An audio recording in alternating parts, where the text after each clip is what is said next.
Então eu acho que, para resumir, quer dizer, eu acho que a coisa mais, se eu tivesse assim, qual é a coisa mais importante para quem quer, para todo mundo que trabalha no filme, não só o diretor, porque o filme é um trabalho de equipe. O diretor, ele é como um maestro, ele é como ele está conduzindo uma orquestra, mas ele jamais conseguiria fazer o trabalho dele e ser quem ele é sem aquela orquestra. Então ele tem que criar um clima para que todo mundo sole, né, o melhor possível. Quanto melhor as pessoas solarem, melhor vai ser o resultado do trabalho dele.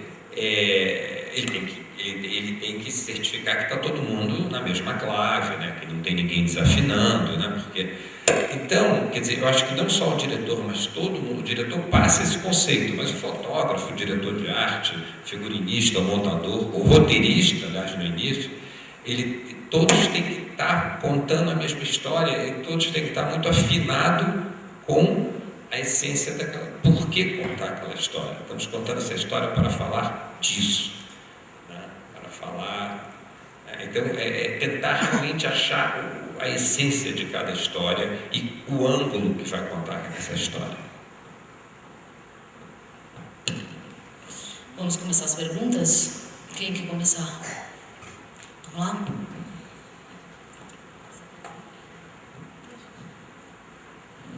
Olá, boa tarde, meu nome é Thalita. Eu queria saber de você, assim, da experiência que você teve no cinema internacional e no nacional, se você tem alguma preferência, e quais diferenças que você destaca, assim, principalmente? Olha, existem diferenças, sim, mas eu não... umas são, por exemplo, você trabalhar nos Estados Unidos, onde eu fiz alguns filmes, existe um profissionalismo muito bom, muito grande, existe você tem mais opções de profissionais. Então, se alguém que você quer estar ocupado, você tem mais escolha. No Brasil, você já tem menos escolhas. Cada vez mais está crescendo. Você tem cada vez mais uma opção de equipes muito boas, mas às vezes você fica meio limitado, não só em relação à equipe, técnicos, mas também a atores, né? Porque a indústria é menor, então você tem menos opções. O que eu acho, o que eu prefiro no Brasil é que no Brasil também existe mais entusiasmo. A falta de experiência, às vezes, profissional, é compensada pelo entusiasmo, pela dedicação, às vezes, lá nos Estados Unidos, você acaba trabalhando com alguns profissionais que estão fazendo mais um filme só, enfim, é uma coisa mais burocrática. Mas, então essa seria assim, a diferença principal entre trabalhar lá e aqui. Mas existem vantagens nos dois lugares, né? Os Estados Unidos, eu estou falando dos Estados Unidos especificamente, porque eu trabalhei lá, eu nunca trabalhei na Europa, eu fiz uns comerciais na Europa, mas isso não é nada, porque são 2, 3 dias de filmagem, não dá para você realmente ir no Voando Alto, que eu fiz com a Gwyneth Paltrow, eu filmei uns 3 dias em Paris, então não dá para você dizer que eu trabalhei mais na Itália, quando eu fiz a pós-produção, o acabamento, montagem, sonorização do Gabriela, o filme que eu fiz com o Marcelo Mastroianni e a Sônia Braga. Mas nos Estados Unidos talvez o único país do mundo, né, que elegeu um mau ator 2 vezes para ser presidente. Quer dizer, isso mostra como é que eles vivem para o cinema, né? O Reagan não era nem um grande ator, ele era meio um canastrão, mas isso mostra como o cinema faz parte do inconsciente coletivo daquela cultura. Não é à toa que eles têm o cinema que tem. Acho que o traço mais importante da cultura americana é o cinema, né? Pode, você vem aqui para fazer, eu acho que esse microfone não vai chegar. Faço aqui. Então, tudo bom, Bruno? Ator Tuca. Queria saber, na verdade nem formulei, tem muito improviso aqui.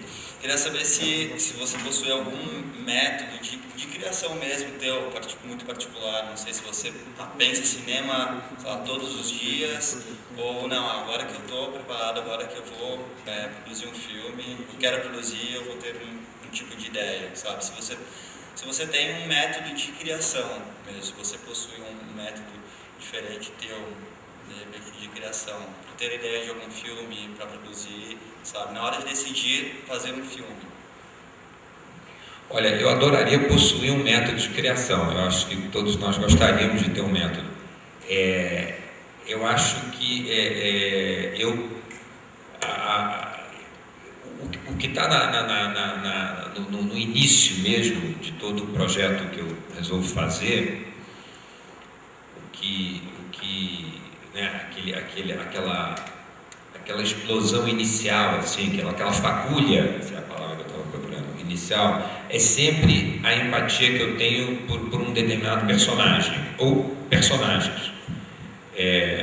Para mim é o que me faz escolher essa história e não aquela, ou até pensar numa história, porque algumas histórias que eu tenho que ter uma empatia, uma curiosidade por aquele ser humano, ou por aqueles seres humanos, ou às vezes é mais de um, em geral é um principal, ou dois. Aí todo o resto começa a vir. Para mim, personagem é trama, entendeu? A trama vem sempre em segundo lugar, porque eu acho que a trama, para ser orgânica, plot, como a gente chama, né? Ela tem que vir do personagem, e não a gente pensar numa trama e aí criar personagem para aquela trama. Isso é o meu método, por assim dizer, que não é um método, é o que depois de ter feito já 19 filmes, eu sei que é mais ou menos isso, que é sempre assim que funciona. Eu em geral quero contar histórias sobre pessoas que eu acho que a gente poderia dividir de uma maneira geral, que existem dois tipos de cineasta. Claro que existem mais, mas de uma maneira geral acho que existem dois tipos de cineasta.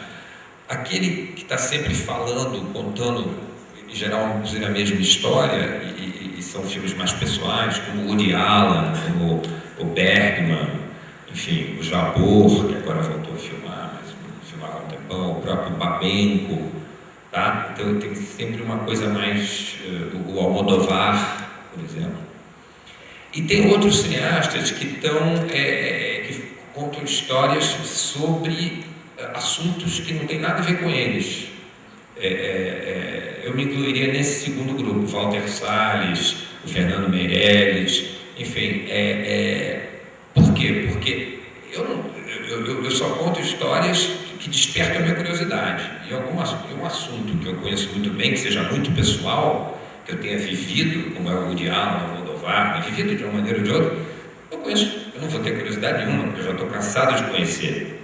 Então, mas assuntos, né, pessoas inicialmente, né, personagens que despertam a minha curiosidade, aí eu quero investigá-los. Isso aí é a melhor maneira de investigar, é fazer um filme sobre aquilo. Então eu vou estar dividindo com o espectador essa surpresa que eu tive, esse fascínio que eu tive ao investigar aquilo, eu vou estar dividindo com o espectador. É claro que eu acabo me achando um pouco, então, quer dizer, indiretamente, de uma maneira mais oblíqua, o filme acaba sendo pessoal também, porque você acaba descobrindo, quer dizer, o Central do Brasil tem muito a ver, se eu sei que eu sou amigo pessoal do Walter, com uma coisa pessoal do Walter Salles. O universo tem nada a ver, claro, né? Entendeu? Mas tem coisas ali de mãe e filho, entendeu? Não é que Walter Salles é um cara pobre, entendeu? Longe disso. Então eu também, quer dizer, eu tenho muito a ver com aquela história ali do menino e da mãe, né? Eu disse, não, esse filme aqui não é sobre a favela, eu estou falando do Última Parada, no 74, não é sobre... todo mundo diz, não, mas vai ser parecido com Cidade de Deus. Eu disse, não tem nada a ver com Cidade de Deus, é o oposto. Esse filme aqui é um filme, poderia ser uma tragédia grega, poderia ser Charles Dickens, poderia se passar na Inglaterra na época vitoriana. Criança de rua não é um privilégio de São Paulo, do Rio de Janeiro ou de país subdesenvolvido, existia na Londres vitoriana. Eu quero contar uma história, né, de um filho que perde a mãe e de uma mãe que perde um filho. O filme é sobre isso. E pela ironia do destino, eles só vão se encontrar, se vocês forem ver, a história tem a estrutura de um soneto, ou seja, porque o soneto ele começa aqui, ele faz, em geral, o soneto termina exatamente como começa. Né? A última parábola do certificado começa com mãe e filho sendo separados e termina com a mãe e o filho verdadeiros se encontrando. Eles não sabem que são mãe e filho, mas você fica torcendo para que eles descubram.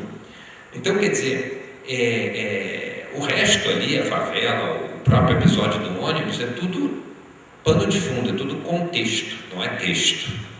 Então, quer dizer, eu acho que esse é o viés, entendeu? Esse é o método, vamos dizer assim. Eu tenho que empatizar com as pessoas que estão naquela história que eu vou contar. E aí depois eu vou descobrir a história delas, e em geral a história delas é a trama. A gente trama, né? Os seres humanos tramam o tempo todo.